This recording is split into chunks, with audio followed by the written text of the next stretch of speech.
Nah, ketika ada stigma buruk terhadap kelompok transgender, maka sudah pasti akan diikuti oleh praktek-praktek yang mendiskriminasi. Rantai kekerasan ini tidak akan berakhir bila mana negara tetap melakukan pembiaran. Assalamualaikum warahmatullahi wabarakatuh. Shalom, Om Swastiastu, Namo Buddhaya, salam kebajikan bagi kita semua. Sebelumnya, perkenalkan kami dari kelompok 8 kelas perancangan undang-undang dari kelas D yang beranggotakan 5 orang. Yang pertama ada saya sendiri, Cia Dewi Akanti. Yang kedua ada Anastasia Tiffany Subukin. Yang ketiga ada Gaiza Zalira Safar. Yang keempat ada Raifa Kamuransi. Dan yang terakhir ada Tiara Eka. Di sini kami akan bersosialisasikan mengenai rancangan undang-undang perlindungan transgender. Di sini kami akan menjelaskan mulai dari mengapa kita membuat rancangan undang-undang ini, latar belakang, serta urgensi. Selanjutnya, kami juga akan menjelaskan hasil dari wawancara yang kami lakukan dari kalangan masyarakat, serta dari transgender itu sendiri. Selanjutnya juga akan dijelaskan mengenai sanksi, serta penjelasan pasal-pasal yang akan di dalamnya yang akan kita muat dalam rancangan undang-undang ini. Semoga rancangan undang-undang ini dapat bermanfaat bagi setiap golongan transgender. Sekian, terima kasih.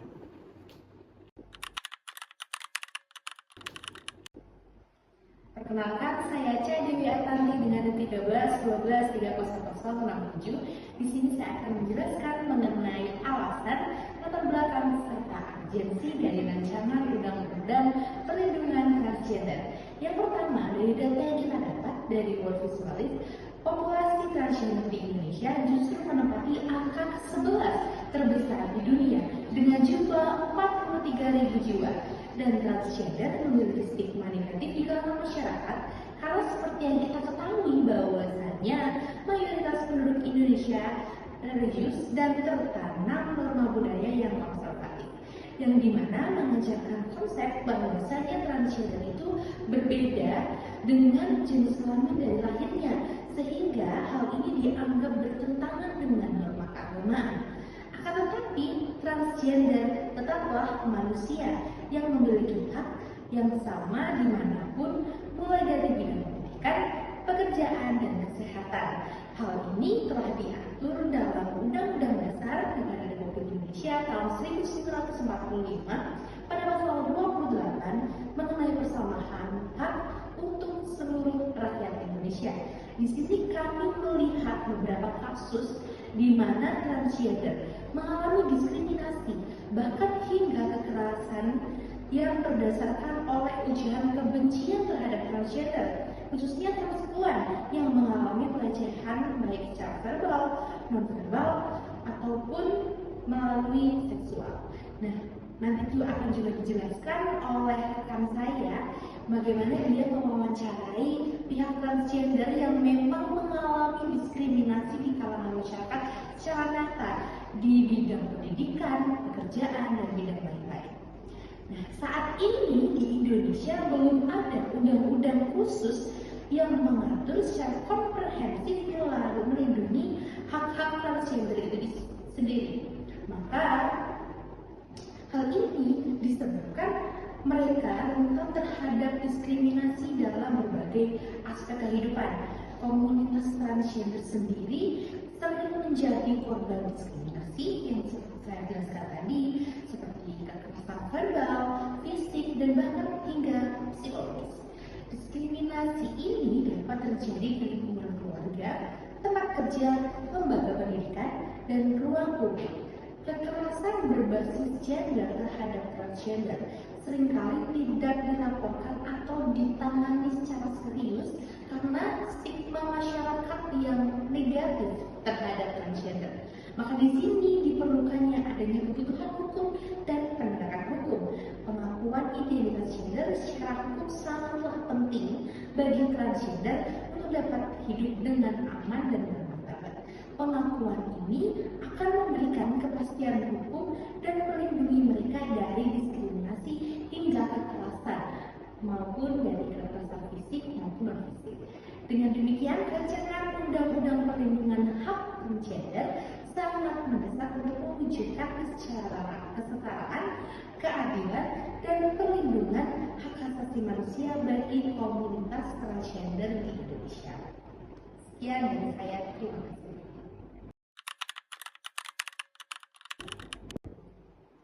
Perkenalkan, saya Tia Kristina dengan NIM 131230083. Di sini saya akan menjelaskan tentang tujuan dan manfaat rancangan undang-undang. Di sini pembentukan undang-undang tentang hak yang setara untuk transgender bertujuan untuk menciptakan keadilan sosial bagi semua kelompok masyarakat tanpa adanya diskriminasi. Rancangan undang-undang ini disusun untuk melindungi hak-hak fundamental dari komunitas transgender seperti hak untuk mengakses pendidikan, pekerjaan, layanan kesehatan, dan perlindungan tanpa adanya perlakuan yang tidak adil terkait dengan identitas gender mereka. Lalu dengan adanya peraturan ini diharapkan stigma yang ada dalam masyarakat terhadap transgender bisa berkurang, sehingga mereka dapat hidup dengan martabat kesetaraan yang sama dengan individu lainnya. Rancangan undang-undang ini disusun sebagai langkah progresif dalam menjamin perlindungan hak asasi manusia, kesetaraan, dan keadilan bagi kelompok transgender di Indonesia. Dan tujuan utama dari rancangan undang-undang ini adalah untuk memberikan kepastian hukum atas identitas gender yang diberi oleh individu, serta menjamin hak-hak dasar mereka, termasuk hak atas pelayanan kesehatan, pendidikan, pekerjaan, serta perlindungan dari diskriminasi maupun kekerasan berbasis gender. Rancangan undang-undang ini juga bertujuan untuk mendorong terciptanya ruang sosial yang lebih inklusif dan toleran dengan menghapus stigma serta memperkuat pemahaman publik tentang keberagaman gender. Dalam kerangka tersebut, negara memiliki peran aktif dalam memberikan jaminan hukum, administratif, dan sosial yang memungkinkan kelompok transgender menjalin kehidupan secara layak dan bermartabat. Manfaat dari rancangan undang-undang ini tidak hanya dirasakan oleh komunitas transgender, tetapi juga masyarakat luas. Dengan adanya payung hukum yang jelas, potensi konflik sosial dapat diminimalisir melalui pendekatan yang humanis dan edukatif. Selain itu, pengakuan dan perlindungan terhadap kelompok minoritas ini akan mencerminkan komitmen Indonesia dalam konstitusi dan berbagai instrumen hukum internasional.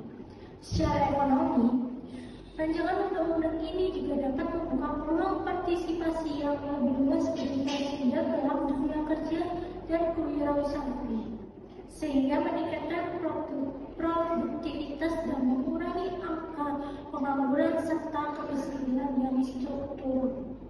Dengan demikian, rancangan UU transgender bukan hanya tentang pengakuan identitas, namun melainkan juga merupakan langkah penting menuju masyarakat yang lebih adil secara dan beradab. Lebih lanjut, undang-undang ini juga bertujuan untuk menyediakan kerangka hukum yang jelas dan tegas terhadap tindakan atau kekerasan yang kerap dialami oleh orang-orang transgender. Dengan perlindungan hukum, negara akan mampu memastikan bahwa setiap orang tanpa memandang gender atau orientasi seksual memiliki hak yang sama di mata hukum, dan kebijakan ini diharapkan dapat menciptakan suasana yang inklusif di mana semua individu dihargai atas identitas dan kontribusi mereka dalam masyarakat. Sekian penjelasan dari tujuan dan manfaat. Terima kasih. Perkenalkan, nama saya Anastasia Tiffany dengan NIM 13123000066. Pada saat ini, saya akan menjelaskan mengenai hasil wawancara kami yang kami lakukan dalam proses perancangan undang-undang. Kami mewawancarai beberapa lapisan masyarakat, termasuk masyarakat umum, mahasiswa, pekerja kantoran, orang tua, dan transgender itu sendiri. Saya akan membacakan atau menjelaskan beberapa pendapat dari para narasumber yang telah kami wawancarai. Yang pertama, narasumber setuju bahwasanya rancangan undang-undang ini harus ditetapkan atau diberlakukan karena ada beberapa alasan yang telah narasumber sampaikan. Yang pertama adalah transgender itu memiliki hak asasi manusia yang sama seperti manusia lainnya. Karena transgender tetaplah manusia yang memiliki hak asasi yang melekat tanpa memandang identitas gendernya. Yang kedua adalah transgender sering mengalami diskriminasi. Rancangan undang-undang ini kami adakan juga karena kami berfokus pada diskriminasi yang selalu dialami oleh kaum transgender. Narasumber menyatakan bahwa banyak transgender menjadi korban diskriminasi, kekerasan fisik, verbal, dan psikologis, serta mengalami keterbatasan akses terhadap pekerjaan, pendidikan, pelayanan publik, atau bahkan mungkin dalam bidang kesehatan. Yang ketiga adalah urgensi regulasi. Di sini, seluruh narasumber menilai bahwa pentingnya kehadiran rancangan undang-undang ini untuk memberikan perlindungan hukum yang jelas dan mengurangi potensi diskriminasi di masa depan, mengingat belum adanya payung hukum khusus yang melindungi transgender di Indonesia. Dan yang terakhir adalah yang keempat, aspek kemanusiaan dan empati. Beberapa narasumber juga menekankan bahwa menjadi transgender tidak selalu merupakan pilihan yang dilakukan secara sadar, karena terdapat beberapa faktor yang bisa mempengaruhi hal tersebut dapat terjadi, misalnya faktor biologis maupun lingkungan. Maka dari itu, sudah seharusnya mereka diperlakukan secara adil dan manusiawi. Terakhir, khususnya wawancara terhadap transgender itu sendiri, kami telah mewawancarai salah satu transgender yang ada di Surabaya, dan berdasarkan kesaksiannya, dari semasa kecil ia merasa tidak nyaman dengan dirinya yang sesuai dengan jenis kelamin telah ada sejak lahir, yakni sebagai laki-laki. Ia merasa lebih nyaman sebagai perempuan dan selalu mengalami diskriminasi dalam setiap lingkungan sosial yang ia temui. Ia juga mengalami kesulitan dalam mencari pekerjaan dan mendapatkan diskriminasi dari fasilitas kesehatan sekalipun.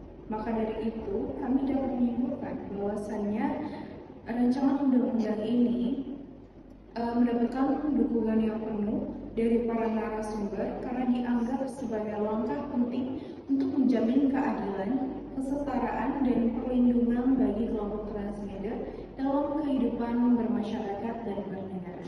Sekian, terima kasih. Assalamualaikum warahmatullahi wabarakatuh. Perkenalkan, nama saya Gaza Zahira dengan NIM 131230065. Dengan ini, saya akan menjelaskan perlindungan yang seharusnya diberikan kepada transgender dan juga sanksi-sanksi yang dapat dikenakan pada seluruh lapisan masyarakat yang telah melanggar ketentuan-ketentuan dalam undang-undang yang telah kami atur. Yang pertama yaitu hak-hak perlindungan yang kita jamin dalam undang-undang ini, yaitu larangan adanya diskriminasi dan juga jaminan perlindungan kepada hak transgender. Mengapa begitu? Karena hakikatnya setiap manusia berhak atas perlakuan yang sama di depan hukum dan berhak mendapatkan perlindungan hukum yang adil tanpa diskriminasi atas dasar identitas gender, ekspresi gender, dan juga status transgender. Yang kedua yaitu adanya hak atas pengakuan identitas gender.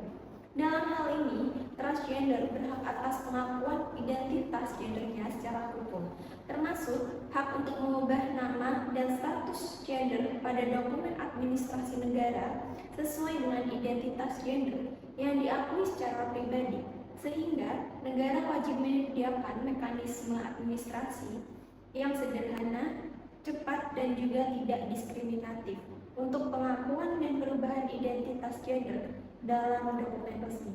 Yang ketiga yaitu adanya hak atas pendidikan, pekerjaan, dan juga pelayanan publik.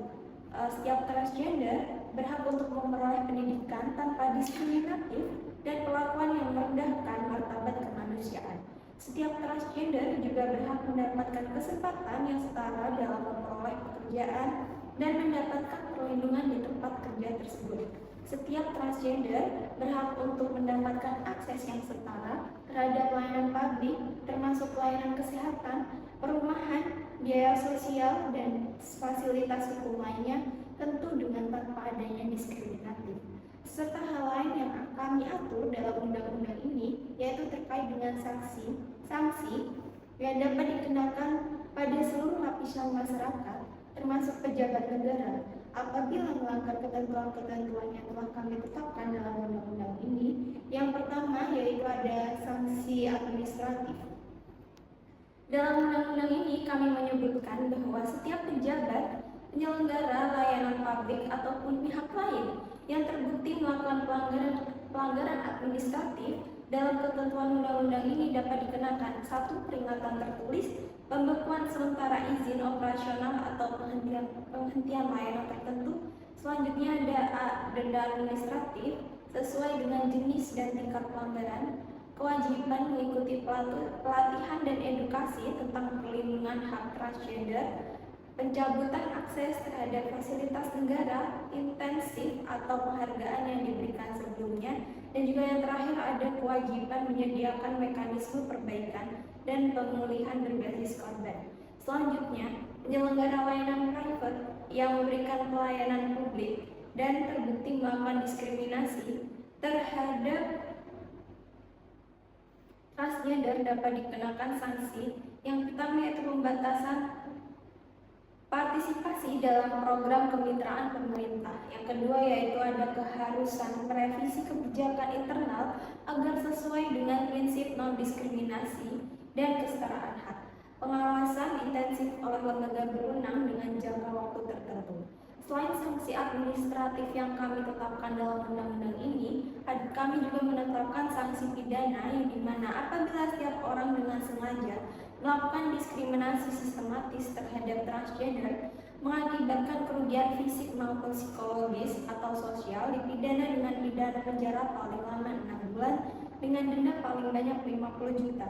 Yang selanjutnya yaitu setiap pejabat atau penyelenggara pelayanan publik yang dengan sengaja menolak pengakuan identitas, melakukan penolakan pelayanan publik secara diskriminatif, melanggar kewajiban administratif yang berdampak langsung pada transgender, dapat dipidana dengan pidana penjara paling lama 5 bulan atau denda paling banyak 45 juta. Terima kasih. Baik, seperti yang telah dijelaskan oleh teman-teman saya sebelumnya, kita itu harus menyadari bahwa Indonesia adalah negara yang berdiri di atas prinsip keadilan sosial dan kesetaraan bagi seluruh rakyatnya. Sebagaimana tercantum dalam Undang-Undang Dasar 1945. Namun, hingga saat ini, kelompok transgender masih sering menghadapi diskriminasi, stigma, dan kekerasan hanya karena identitas gender mereka. Untuk menjawab tantangan ini, rancangan Undang-Undang Perlindungan Hak Transgender hadir sebagai langkah nyata mewujudkan Indonesia yang adil, terbuka, dan menerima keberagaman, serta melibatkan semua pihak tanpa diskriminasi. Nah, mengapa RUU ini penting? Karena yang pertama, perlindungan hukum yang setara. RUU ini menjamin hak transgender untuk diakui secara hukum, termasuk pengakuan identitas gender dalam dokumen resmi seperti KTP dan akta kelahiran tanpa syarat medis yang memberatkan. Lalu yang kedua, penghapusan diskriminasi. Setiap transgender berhak atas akses pendidikan, pekerjaan, layanan kesehatan, dan fasilitas publik tanpa diskriminasi. RUU ini melarang segala bentuk perlakuan tidak adil berdasarkan identitas gender. Lalu yang ketiga, perlindungan dari kekerasan. Negara wajib menyediakan mekanisme pengaduan dan pemulihan bagi korban kekerasan berbasis gender, serta menjatuhkan sanksi tegas bagi pelaku diskriminasi atau pelanggaran HAM. Lalu keempat, yang terakhir, masyarakat yang beradab. Dengan mengedepankan asas kesetaraan, RUU ini mendorong terciptanya lingkungan masyarakat yang menghargai keberagaman dan martabat setiap manusia. Nah, RUU Perlindungan Hak Transgender bukan hanya tentang kelompok transgender, tetapi tentang komitmen kita bersama sebagai bangsa untuk melindungi hak asasi setiap warga negaranya. Dengan dukungan dari semua pihak, pemerintah, masyarakat sipil, akademis, dan media, kita dapat mewujudkan Indonesia yang lebih menerima keberagaman semua pihak tanpa diskriminasi dan manusiawi. Nah, bagi teman-teman yang ingin mengakses rancangan undang-undang kami, teman-teman bisa mengakses melalui link yang ada di bawah ini ataupun di QR yang ada di sini. Sekian dari kami, terima kasih.